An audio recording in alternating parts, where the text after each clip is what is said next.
Hi guys, welcome back to my channel. Welcome if you're new here. My name's Leah and I do things the Leah way, including my planning, but I saw a really good and interesting video that proved to me that I'm maybe not doing it just my way.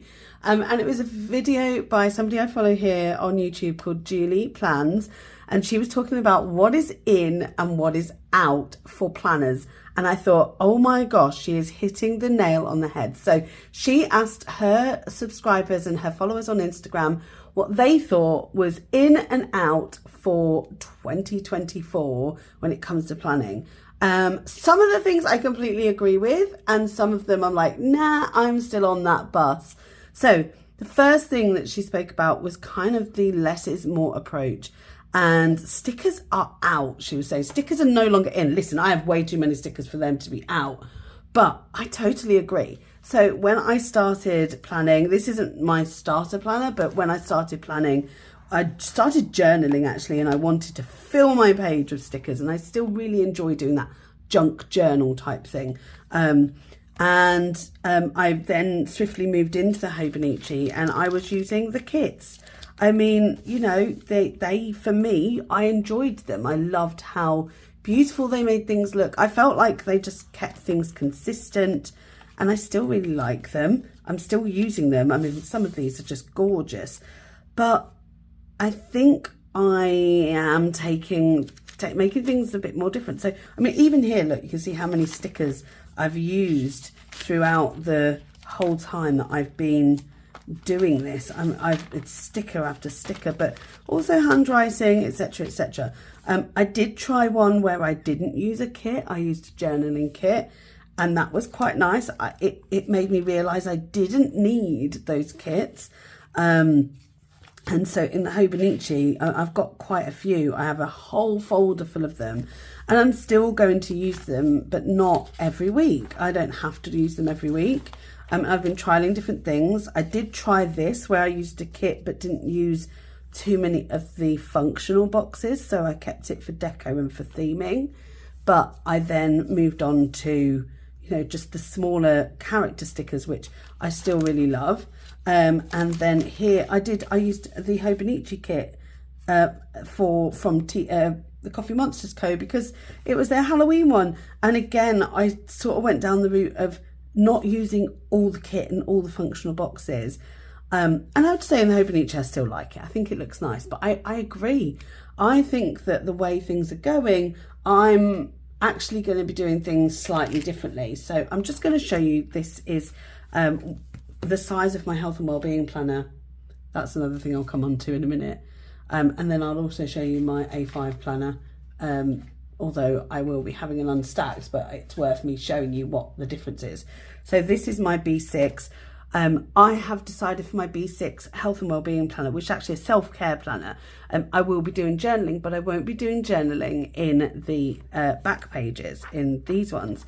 I'm actually going to be doing it similar to this, where I am journaling every single day in my weekly, and it's open, it's ready, and I'm ready to use it. And this has been such a good experience. I've absolutely loved using this spread. So there's that.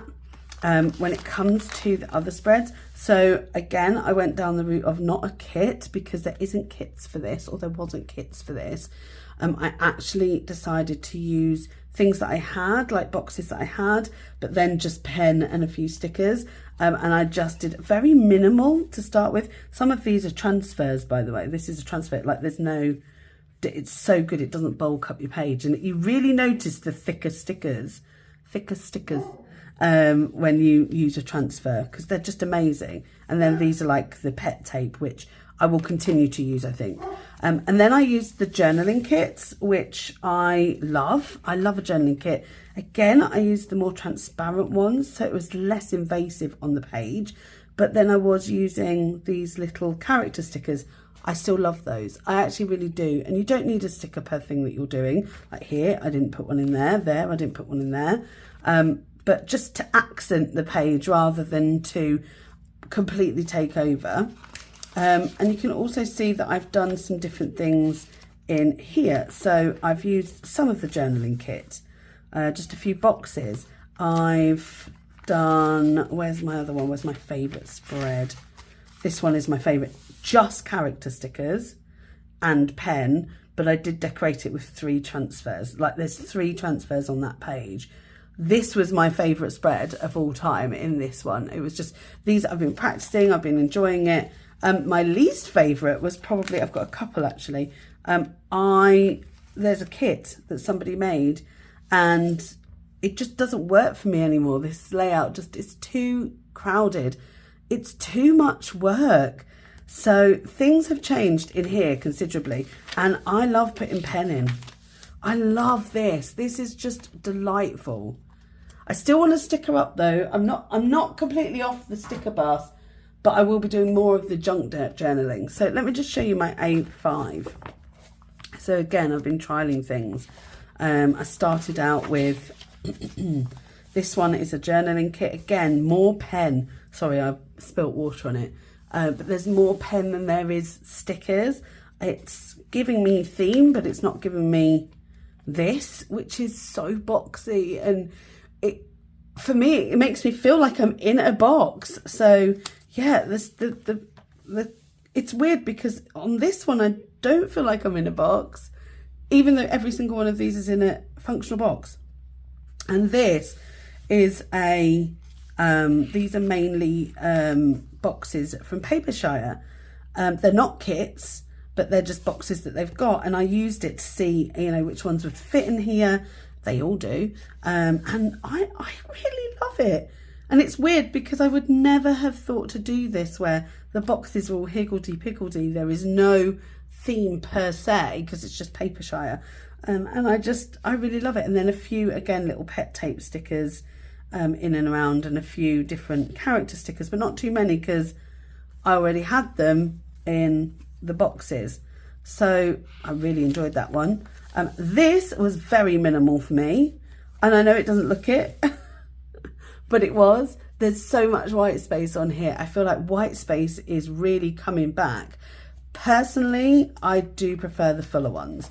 That's just me. Like I think that looks so much nicer with more writing than less writing. But I wanted to try it out. I wanted to see what I was going to do. So I think for my planner that is catch-all, so family planner, that is going to be very similar to this way. It's just appointments and just the bare minimum is going in there in my weeklies. I just need to see the week, what's coming up. There's going to be meal plans, etc., etc.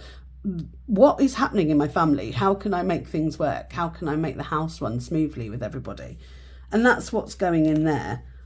I do actually have daily pages where I can journal and memory keep, which I want to do. I want to keep that very much my memory keeping in my family planner, but in my self-care planner, I'm probably going to take some of the notes out of my, it's going to be about me. This is all about me. So, you know, recipes I love, quotes I love, highlights, you know, there's different things for different days. It might just be lists. It might be anything, brain dumps, doodles, whatever I want. So that's going to be my self-care. The memory keeping is all going to be in the family catch-all. But I wanted to show you my, the way that she was talking about. So she was talking about, it's just going to be pen. It's just going to be pen. I want to see if I've got anything that's, right, so this isn't confidential. So this is my current social media layout. Literal pen. The stickers, there is, but there's scripts and bullet points. Pen and a ruler and maybe a mild liner. And that's it. The same as here. That's just pen, ruler, mild liner. This one is more or less just pen with a bit of mild liner. And then this one absolutely is just pen. So I did different spreads in here to show what you can do with the weeks. And all of these are really functional. I think functional planning, using your planner for a reason and using all of your planner is definitely something that is going to happen in 2024. I see people doing less of this. Like, look how, oh, it's just so crowded. Like, I don't feel good when I look at this. It makes me feel overwhelmed. I liked this. This was pretty, but it was functional. It was like a little sticker per day and then my moods. It kept me going. I loved that. But I am changing things as we head into 2024. You know, I am going with the more simple plans. Have I put anything in? I'm going to show you the other ones that I put together if I can find them. Where are they? I've put them somewhere, but clearly not. Nope, that's just notes. Oh, here we go. I put them in here. So look, that is literally pen and a mild liner, and I love it. Don't you think that just looks so neat and nice? Same as this one, pen and a mild liner. I think if you're going for functional, I think people are going to do that a bit more. I'm seeing it all over Instagram, actually. I think people are doing that. It's not just about it being minimal, it's about it being functional.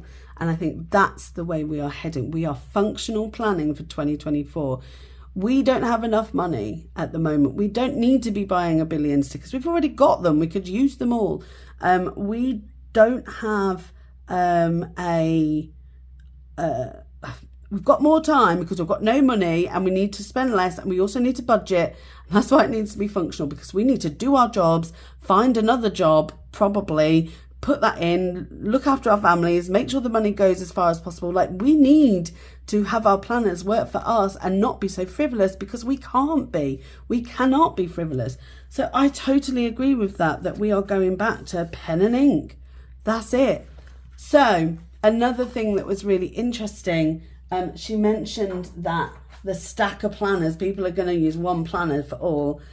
You know, they're going to stick with the Hobonichi and they're going to go with the bound one. Now, I've never used anything but bound planners. I don't like anything spiral unless it's a sticker book. I just don't. I've never liked it. So that's no change for me. But she said a lot more people are going into a book one, where although this is stickered up, they want to keep it simple. They don't want it to be bulky. They want to be able to carry it everywhere. I actually don't know where we were because my camera just lost its battery. But as I was saying, everybody's going to be trying to use maybe 1 or 2 planners at the most. I disagree, but that's my brain. And I've spoken about this. I have ADHD. If I try and put it all in one, it becomes too overwhelming for me. I won't do anything. I'd rather have separate things that actually are to do with that separate thing. So this is family. That is family only. I'm going with my B6. This isn't the one, but I will just use it as an example. B6 for my self-care. Self-care has actually taken on other things that were in other planners, but it's all about me. So that's my self-care planner. I have 2 Hobonichi weeks, 1 for social media, 1 for work. They used to be combined in another planner, but I like to have my work one in my bag because I go with it in places. I like to have my work one on my desk so that I can write in it when I'm writing notes. My work one is a week's. I love weeks. It is functional. Same as social media. I found that has worked for that. I actually have another planner, which is a B6 similar to this, for my stationery shop, because I just need to have it. I can't have it mixed in with work. I can't have it mixed in with social media. It just gets too confusing. I have a book log, which is an A6, and that is because it isn't an everyday one. It's just there ready for when I finished a book, for when I'm doing something. It's for reviews, so planning my booktube, and that's here. So you know, I actually do have the stack. I have a stack, and I'm proud of my stack. This isn't it. This is some of the old ones, but I just wanted to show you. I will have it, but that is because of my brain. But I understand why people want to reduce things. It's overwhelming when you've got an office full of stuff, so full of stuff, and you're like, oh my God, there is a lot here. You know, this is just overwhelming. I have, I don't know, 100 rolls of washi tape that, am I going to use it all? Probably not. Probably not. I don't know why I have so many. I could probably just let some go. But I quite like the stuff that I've got, so I've kept it, but I can probably say that within the next 6 months, I will have destashed a lot. And you know, the funny thing is, my most used, I'll show you my most used ones. I've got all these beautiful washi tapes. My most used are these, and they're like dead minimal. They're just minimal grid. So it beggars belief, like we have consumed and consumed and consumed, and it's okay to do that if you're in a financial position to do that. Do what you want with your money. It's not the most expensive hobby by all means, and it's not the most dangerous hobby. You know, it's so quiet and lovely to do planning and enjoy stickers and enjoy those things. So don't ever feel bad about it. You're not going out and you're not battering your body in any way. You're doing something really calm and peaceful and mindful. That I don't think that it's a bad hobby to have. And I don't think that spending, I would say maybe, let's say people are spending £2,500 a year, which is a lot. Let's say that's the maximum that people are spending. Some people spend that on, like, I don't know, some golf clubs, for example. Sorry, my dog's now barking in the background, which is so typical when I'm filming. But yeah, I wanted to sort of thank Julie for the video, because I quite enjoyed it, because it was nice to see what people were thinking, and then nice to see where my planning was going. You know, it really is going that minimal route, where I can be in control and have a very functional and easy to do and non-overwhelming planning system. So I hope that has helped. I wanted to I'll put Julie's video down below, because I think it's really important to go and support other creators, especially if they've come up with the idea. But I just wanted to back up what she was saying, because I completely agree, apart from the planner stack, because I'm keeping that. Anyway, I hope that you've enjoyed this video. Give it a thumbs up if you have. Subscribe if you haven't already, because it really, really does make my day. And I know that I say that in every video, but I genuinely mean it from the bottom of my heart, seeing the fact that you have spent time with me and pressed that little subscribe button. It really is quite flattering. So thank you so much if you've already done it. And I will see you in the next video. Bye.